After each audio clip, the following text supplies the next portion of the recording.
7일 금요일 아침 우리에게 주시는 하나님의 말씀은 잠언 3장 11절에서 35절 말씀입니다. 11절 말씀 이렇게 시작합니다. 내 아들아, 여호와의 징계를 경히 여기지 말라. 그 꾸지람을 싫어하지 말라. 대저 여호와께서 그 사랑하시는 자를 징계하시기를 마치 아비가 그 기뻐하는 아들을 징계함 같이 하시느니라. 하나님은 마치 아비가 그 아들을 징계함 같이 사랑하시는 자를 징계하신다는 것입니다. 그 누가 꾸지람을 듣고 징계를 받는 것을 좋아하겠습니까? 하지만 지혜로운 삶을 추구하는 사람은 하나님의 징계를 가볍게 여기지 않는다는 겁니다. 우리의 삶에 때로는 생각하지 못하는 어려움이나 고난이 닥칠 때 우리의 마음이 무겁고 불편하고 고통스럽습니다. 하지만 지혜로운 사람은 이러한 삶 속에서 하나님의 뜻이 무엇인지, 또 그것이 우리에게 주는 영적인 유익, 삶의 유익이 무엇인지를 찾게 되지요. 진정한 지혜는 평안하고 형통할 때 얻기보다는 오히려 고난을 당할 때, 또 삶에 고통이 있을 때 더 우리에게 많은 지혜가 주어진다는 것입니다. 그러므로 우리가 때로는 힘들고 어려운 일을 겪을 때가 있는데, 이러한 고난에는 또 하나님의 선한 뜻이 있고 또 우리에게 주시는 분명한 지혜가 있다는 것이죠. 인생을 의미 있게 살아가는 사람은 고난을 당할 때, 또 어려움을 겪을 때 오히려 하나님의 지혜를 얻는 사람입니다. 그러한 시각에서 우리의 삶을 바라보면 고난이나 힘든 일을 겪을 때 불평하거나 원망하기보다는 오히려 하나님의 말씀에 귀를 기울이고 하나님의 음성을 들으려고 노력한다고 하겠지요. 이처럼 지혜를 얻는 것은 우리에게 매우 귀하고 복된 일입니다. 13절에 보면 지혜를 얻은 자와 명철을 얻은 자는 복이 있나니. 우리는 잠언을 통해서 지혜와 명철이 얼마나 중요한지를 배우고 있는데요. 우리 자신뿐만 아니라 우리 자녀들이 지혜를 얻고 명철을 얻는 것이야말로 우리가 살아가는 데 있어서 정말 소중하고, 이것이야말로 복 있는 삶의 비결이라는 것을 우리가 분명히 알아야겠고 또 가르쳐야 할 것입니다.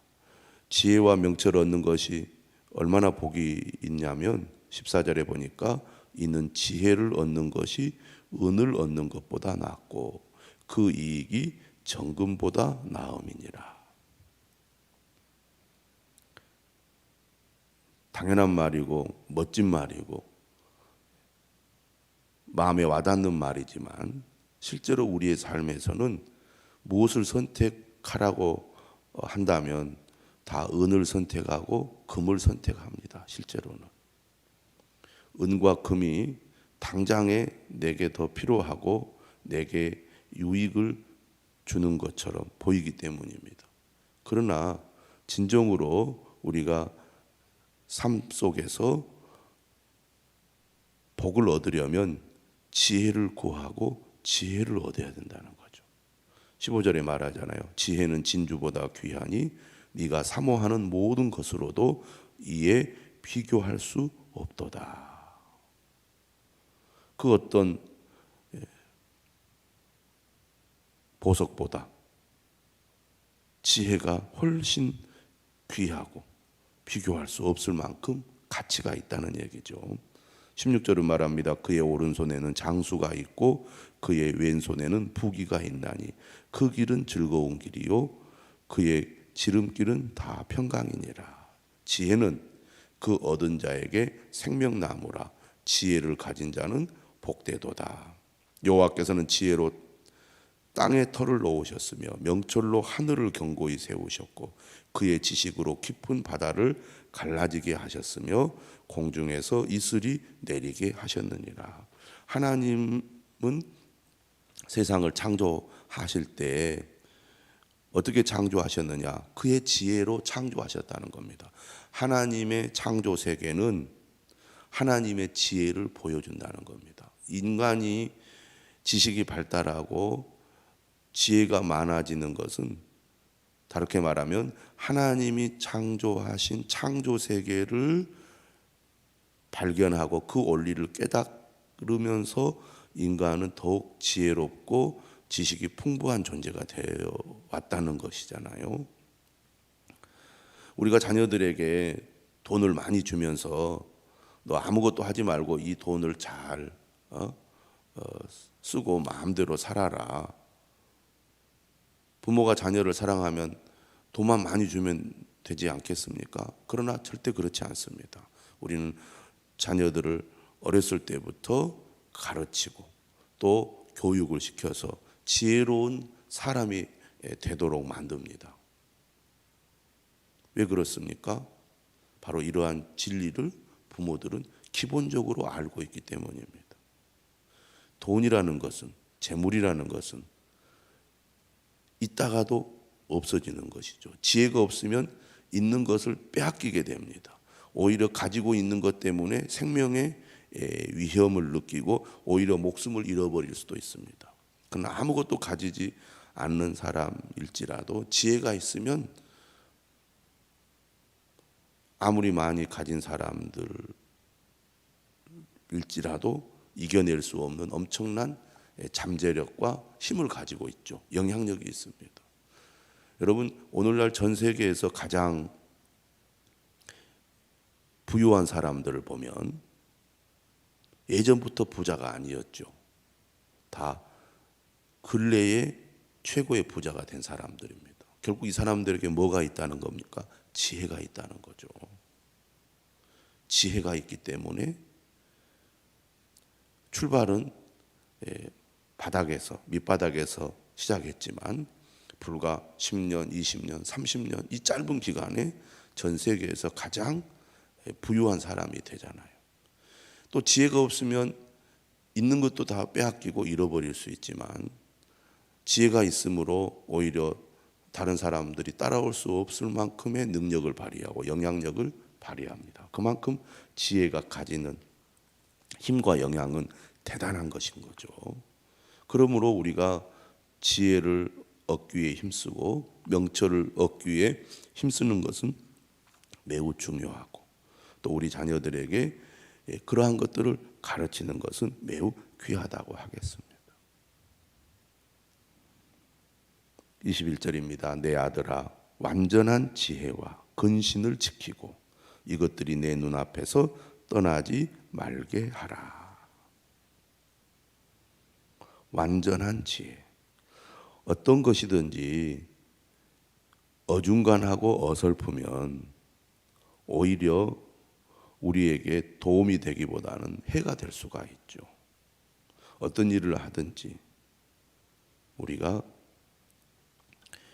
미숙한 단계에 머무르기보다는 성숙한 단계에 이르도록 힘써야겠습니다.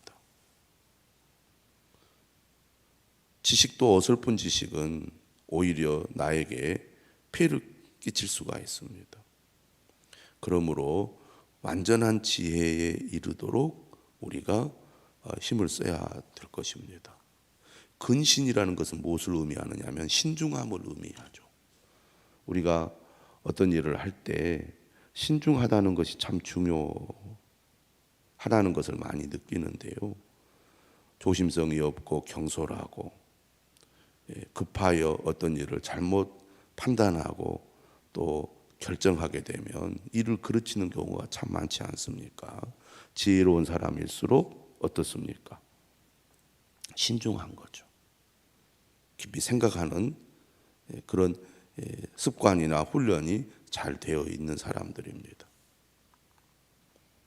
그러므로 우리 자녀들이 완전한 지혜와 근신을 지키고 이것들이 그들의 눈앞에서 떠나지 않도록 가르치는 일은 중요하다고 하겠습니다.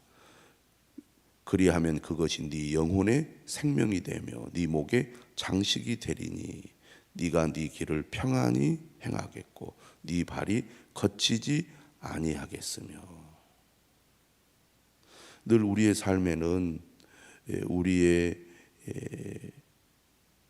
환경이나 우리의 상황을 위험한 상황, 다시 말하면 안정되고 평안한 상황으로부터 벗어나게 하는 일들이 끊임없이 있잖아요. 지혜롭다는 것, 신중하다는 것, 이런 의미에서 중요하죠.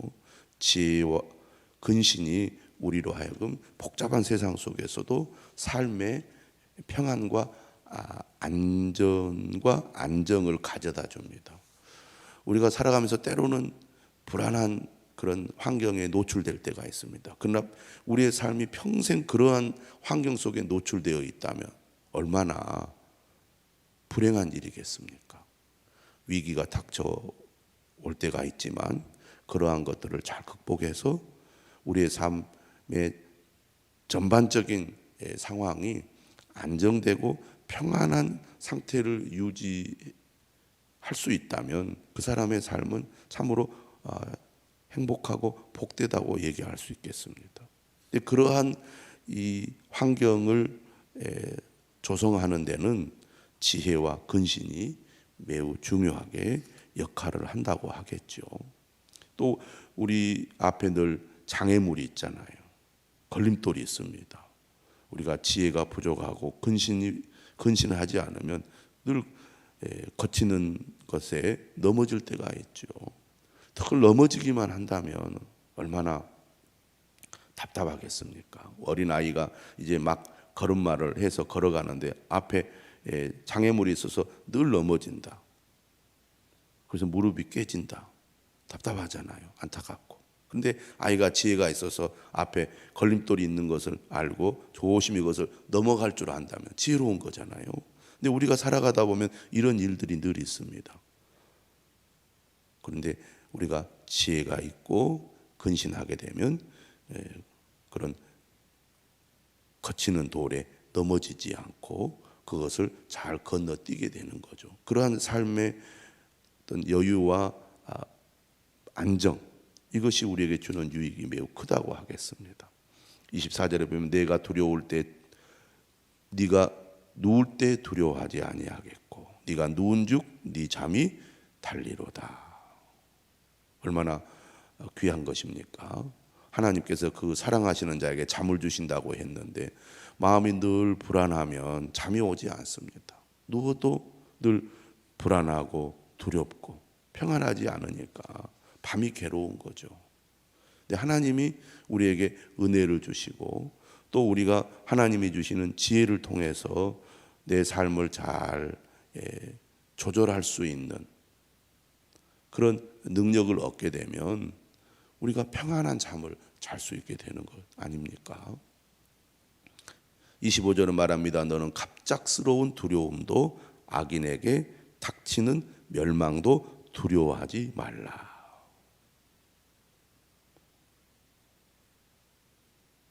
지혜로운 사람은 어떤 사람입니까? 모든 것이 하나님으로부터 왔고 또 하나님에게 달려있고 결국은 하나님께서 모든 것을 다 이루시는 분이시잖아요. 나에게 주시는 분도 하나님이요 나의 것을 가져가시는 분도 하나님이요 내 생명은 하나님께 달려 있습니다.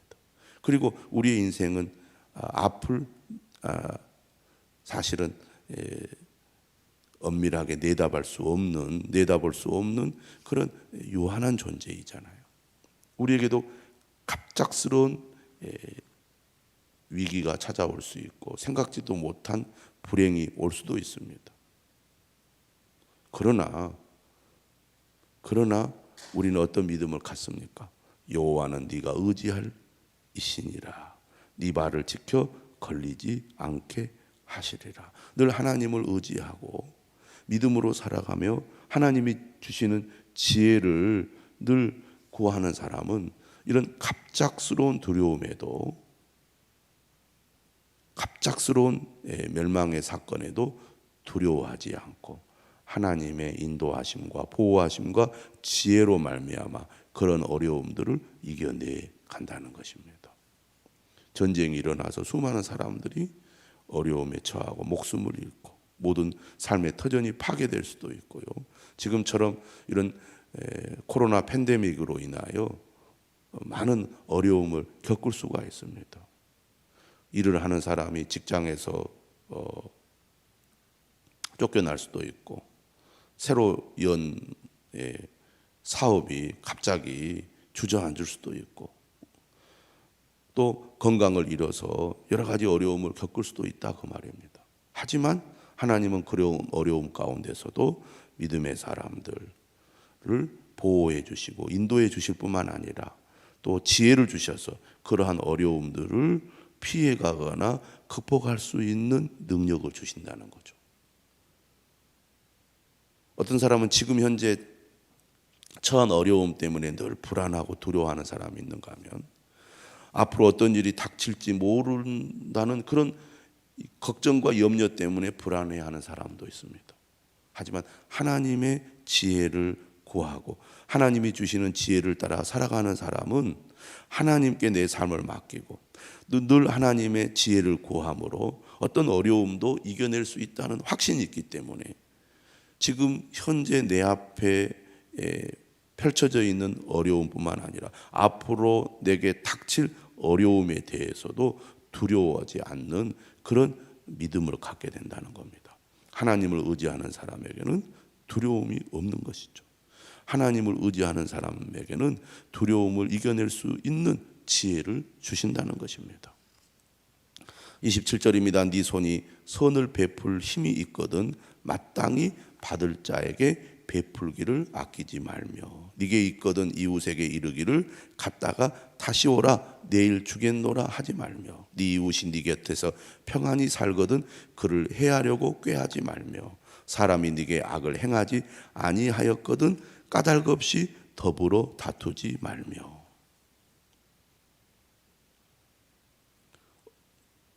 어떻게 하는 것이 지혜로운 삶을 사는 것입니까? 바로 27절 이하의 말씀처럼 이웃과의 좋은 관계를 맺는 것. 이것이 지혜로운 삶이라는 겁니다. 인간은 본성적으로 욕심이 있죠. 더 많은 것을 내가 차지하고 싶고 가지고 싶고 누리고 싶고. 그게 인간의 본성 아니겠습니까? 인간에게 다 그런 욕심이 있는 거죠. 하지만 하나님이 우리에게 주시는 지혜는 뭡니까? 오히려 베풀라는 것입니다. 오히려 주라는 것입니다. 오히려 다른 사람에게 선을 행하라는 것이죠. 다른 사람들과 화목하라는 것입니다. 당장에는 그것이 내게 이익이 되지 않고 오히려 손해가 될 수 있습니다. 이런 행동을 하는 게. 그렇잖아요. 내가 더 많은 것을 차지하고 누릴 수 있는데 선을 베풀고 또 베풀기를 아끼지 않고 이렇게 하는 것이 내게는 이익이 되지 않을 수 있겠죠. 그러나 결과적으로 이것이 더 큰 유익이 되고 복이 된다는 겁니다. 지혜로운 삶이란 바로 다른 사람과의 관계에서 베풀기를 아끼지 않고 선을 베푸는 그런 삶이라고 주님께서 우리에게 말씀하고 있습니다. 지혜란 무엇입니까? 단순히 그렇구나 그렇게 하는 것이 우리에게 복이 되는구나라고 이론적으로만 아는 것이 지혜가 아니죠. 하나님께서 우리에게 주시는 지혜의 말씀을 우리가 믿음으로 받아들이고 삶으로 실천할 때 그것이 내게 지혜가 되죠. 사람들은 이론적으로 지식적으로는 알고 있지만 실천해 보지 않으면 진정한 지혜를 얻을 수가 없는 것입니다. 31절 포악한 자를 부러워하지 말며 그의 어떤 행위도 따르지 말라. 오늘 우리가 사는 이 세상에서도요 자기 주장을 강하게 하고 큰 소리 치면서 무엇인가를 밀어붙일 때 이익을 얻는 것을 보게 됩니다. 가만히 정직하게 얌전히 있으면 당하기만 하고 손해보는 경우가 많고, 그거 잘못됐다고 왜 그렇게 하느냐고 큰 소리를 치면서 강하게 밀어붙일 때 좋은 결과를 얻잖아요. 아, 나도 저렇게 해야 되겠다. 바보같이 맨날 나는 손해만 보고 당하기만 하고, 이런 생각들을 우리가 할 때가 많이 있잖아요, 현실 속에서. 그러나 그렇게 거짓으로 또 폭력적인 힘으로 또 잘못된 방법으로 자신의 권리를 찾고 이익을 찾아내는 것, 남을 어떻게 해서든 눌러서라도 내 이익을 추구하려는 이런 사람들을 부러워하지 말라는 겁니다. 32절 말합니다. 대저 패역한 자는 여호와께서 미워하시나 정직한 자에게는 그의 교통하심이 있으며, 악인의 집에는 여호와의 저주가 있거니와 의인의 집에는 복이 있느니라. 이처럼 세상에 이런 악한 방법으로 자기의 이익을 추구하는 사람이 당장에는 그가 이익을 얻고 잘 되는 것 같아도 결국 모든 것을 다스리시고 통치하시는 분 하나님이시라는 겁니다. 그런 사람이 잘 되는 것 같아도 결국에는 망한다는 것이죠. 하지만 정직한 사람, 겸손한 사람은 당장에는 손해 보는 것 같고 안 되는 것 같아도 하나님은 그런 사람에게 복을 주신다는 거예요. 진실로 그는 거만한 자를 비웃으시며 겸손한 자에게 은혜를 베푸시나니 지혜로운 자는 영광을 기업으로 받거니와 미련한 자의 영달함은 수치가 되느니라. 때로는 내가 하나님의 말씀을 따라 믿음으로 사는 것이 어리석은 것 같고 미련한 것 같고 잘못하는 것 같다는 생각이 들 때가 있습니다. 그러나 하나님께서 분명히 말씀하십니다. 그렇지 않다고요. 정직한 자, 겸손한 자에게 하나님이 진정으로 은혜를 주시고 복을 주십니다. 지혜로운 사람은 어떤 사람입니까? 정직한 자요, 겸손한 자입니다. 우리 모두 하나님의 말씀을 따라 정직과 겸손한 삶을 살아가시기를 주님의 이름으로 축원합니다. 기도하겠습니다.